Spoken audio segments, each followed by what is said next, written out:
nous avons pris très peu de retard, mais peu importe, nous sommes bien ensemble. Gérald, pour la suite.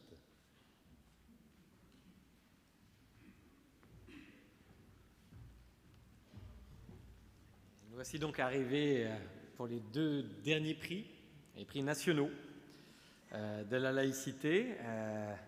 Je vais d'abord remettre le prix 2020, là aussi avec un grand plaisir. C'est quelqu'un qui est cher à mon cœur. Vous le connaissez tous, mais je suis quand même obligé de le présenter. Il est avocat, spécialiste des questions de liberté d'expression et de laïcité. Il est bien connu, entre autres, pour être l'avocat historique de Charlie Hebdo depuis 1992, mais il a aussi assuré la défense de la crèche Babylou, par exemple, de Mohamed Louzi, de Caroline Fourès, de Fiametta Wener, et de Mila, bien entendu.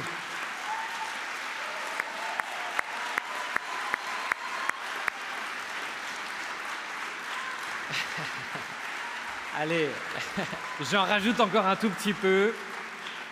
Il a de multiples talents. Il est romancier, scénariste de bande dessinée. Et son dernier livre paru, vous l'aurez remarqué sans doute, il aime dire que c'est son 11e commandement, du moins c'est ce qu'il m'a écrit dans la dédicace. Le droit d'emmerder Dieu, c'est tout un programme. Richard Malka.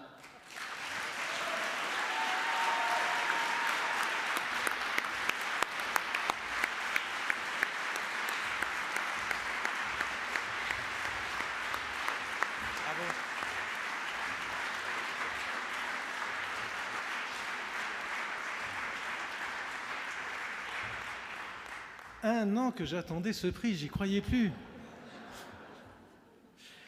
Alors justement, il y a un an, j'avais préparé un discours pour cette cérémonie avant qu'elle ne soit reportée. C'est bien dommage qu'il ne soit plus d'actualité parce que franchement, il était magnifique. J'avais prévu de vous raconter pourquoi j'étais tant attaché à cette laïcité et je vous aurais parlé de mes parents. Bonjour maman. Mes parents, simples et modestes, venus du Maroc, avec une culture, avec une religion qui n'était pas celle de leur pays d'accueil. Et pourtant, et c'est mon frère qui me l'a rappelé, à chaque 14 juillet, ils se levaient à l'aube pour regarder leur téléviseur noir et blanc et pour regarder le défilé militaire et cette grande fête du 14 juillet qui pour eux était une fête merveilleuse. Le rêve de mon père, tailleur pour dames dans un petit atelier du boulevard Montmartre, où il passait beaucoup d'heures sur sa machine à coudre, était que l'un de ses fils soit polytechnicien. Alors ça a été raté. Plus classiquement, et c'est pas une blague, ils sont devenus médecins, ingénieurs, avocats.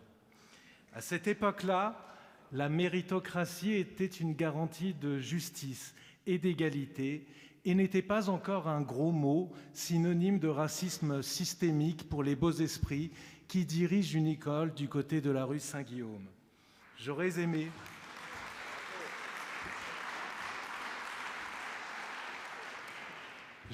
que mon père soit là aujourd'hui. Il aurait été si heureux du chemin parcouru depuis le Mela, le quartier réservé aux Juifs à Meknès, jusqu'à cette maison commune de la ville Lumière.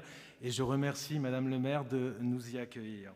Mes parents s'inscrivaient sans le savoir dans la continuité de ces juifs ashkénazes d'avant-guerre qui avaient choisi la France sans rien connaître de ce pays, mais parce qu'ils avaient dans l'idée que c'était la patrie de Victor Hugo, Victor Hugo comme ils disaient avec leur accent, et que c'était surtout la patrie de l'égalité des droits, et que c'était en plus la patrie, un pays qui avait été capable de désavouer sa propre armée au bénéfice d'un capitaine et de lui décerner la Légion d'honneur, parce que oui, il était innocent, et c'est un révisionnisme indigne que de prétendre le contraire aujourd'hui encore.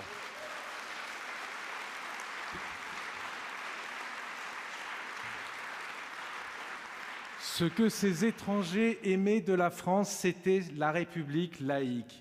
Je vous aurais dit que jamais à l'école publique je ne me suis senti rejeté ou différencié, que mes identités multiples, français, juifs, arabes à bien des écarts, ont pu se concilier harmonieusement grâce à cette laïcité et qu'ainsi j'ai pu découvrir d'autres familles, dont la vôtre, celle des libres penseurs. Quand on est serein avec sa différence, on n'a pas besoin d'en faire un étendard et cela permet d'aller vers l'autre plutôt que de se recroqueviller sur ses origines ou sur sa religion, quelle qu'elle soit. C'est rare et c'est précieux.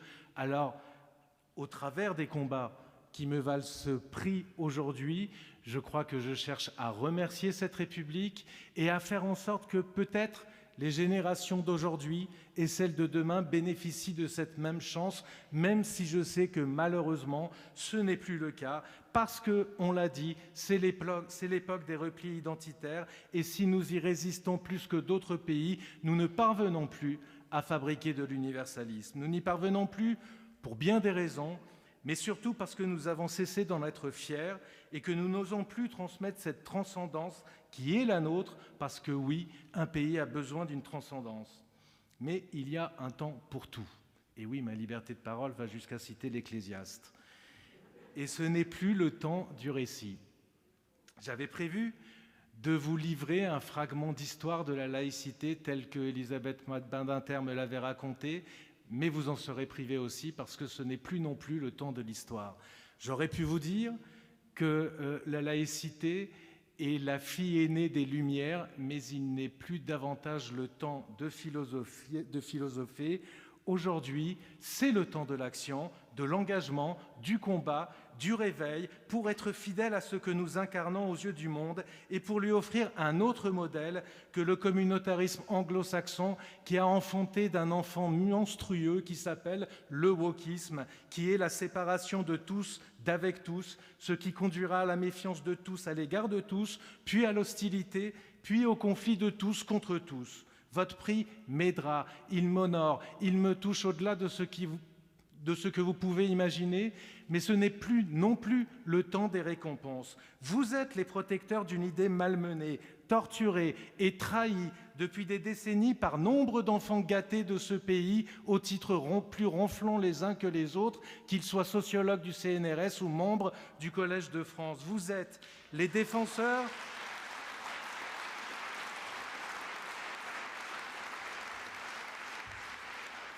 Vous êtes les défenseurs d'une idée qui est bien plus qu'une idée, c'est un rêve de paix, de coexistence heureuse, face à un monde rongé d'un côté par l'islam qui se radicalise et dont les principales victimes, et il faut le rappeler sans cesse, sont les musulmans et les musulmanes qui veulent vivre libres, et de l'autre par une idéologie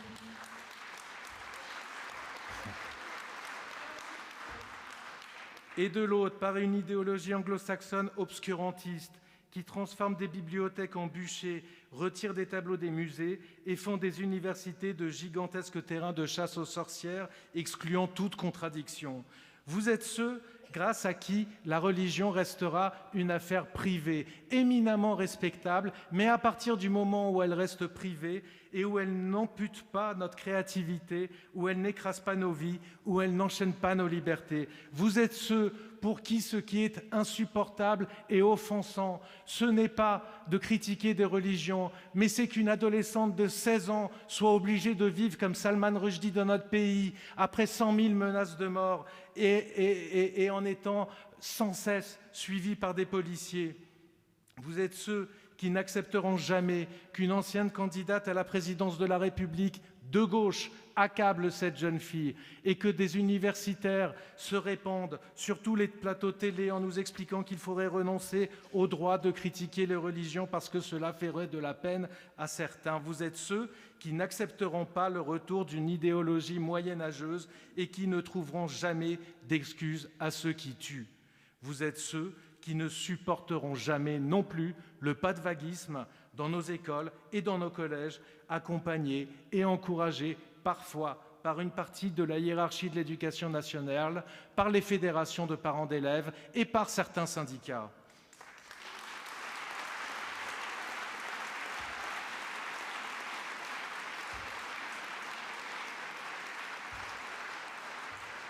Vous êtes ceux qui ne renonceront jamais à enseigner la liberté d'expression parce que nous ne sommes pas la Ligue des droits de l'homme qui n'a plus de droits de l'homme que le nom.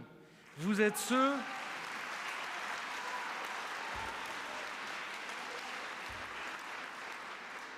ceux qui n'accepteront pas de quelconques accommodements parce que, pour reprendre une formule de mon ami Philippe Val, la laïcité est ou n'est pas. Et vouloir l'accommoder, c'est vouloir améliorer la coque d'un bateau en y perçant un trou. Et les premiers naufragés seront les femmes et les homosexuels et tous ceux qui ne rentrent pas dans les cases des cerveaux fanatiques. Et des trous, on en a déjà percé beaucoup, beaucoup, beaucoup, dans le monde éducatif, sportif, associatif, dans des entreprises, dans tellement de territoires perdus. Vous êtes ceux qui auront le courage et la force morale de refuser tout autant les discours d'exclusion et de haine, et il y en a, mais aussi l'idéologie victimaire, parce que ces deux idéologies sont des poisons qui disloquent tout et ne créent que de la haine et de la violence. Vous êtes ceux qui ont le devoir de réinventer la gauche en lui interdisant de rester silencieux sur ces questions. Le peuple de gauche n'attend que cela et depuis trop longtemps. Nous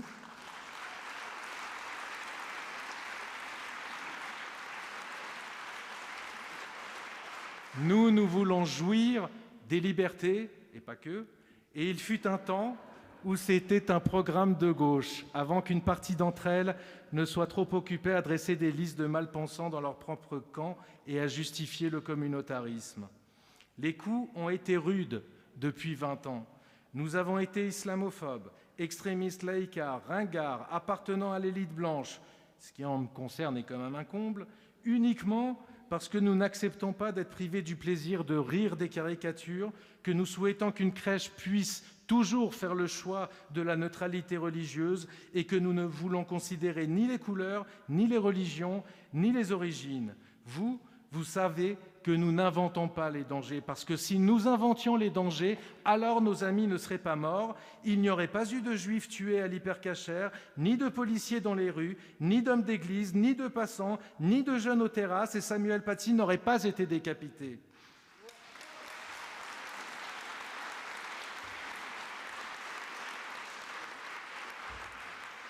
Notre combat pour l'universalisme ne vise qu'à banaliser l'islam, comme le protestantisme, le christianisme ou le judaïsme, pour libérer, pour que la religion ou le genre ou la sexualité deviennent indifférents plutôt que prépondérants, pour que l'on puisse oublier 5 minutes sa religion, son genre, son orientation sexuelle. Et ce n'est pas grave, ce n'est pas une trahison.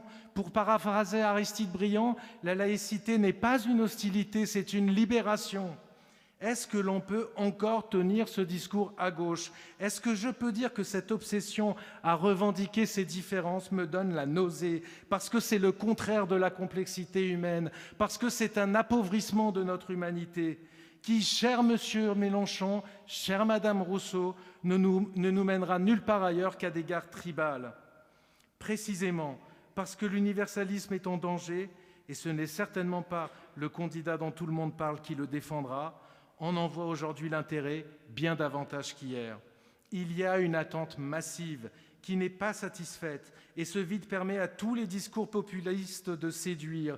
Mais c'est à nous, à vous, de proposer des alternatives. C'est notre responsabilité, c'est à nous de proposer un autre chemin parce que la nature a horreur du vide et si nous ne le faisons pas, alors nous ne pourrons pas nous plaindre que d'autres recueillent les suffrages de ceux qui n'en peuvent plus. C'est à la gauche de parler de la fierté d'être universaliste, laïque et même méritocrate. C'est à nous de forcer le destin. Vous me remettez ce prix à ce moment crucial et il me sera d'autant plus utile que ce n'est plus le temps des compromis, c'est le temps des exigences, c'est le temps de nous faire entendre, c'est le temps de la reconquête et c'est à portée de main parce que nous sommes encore l'immense majorité de ce pays.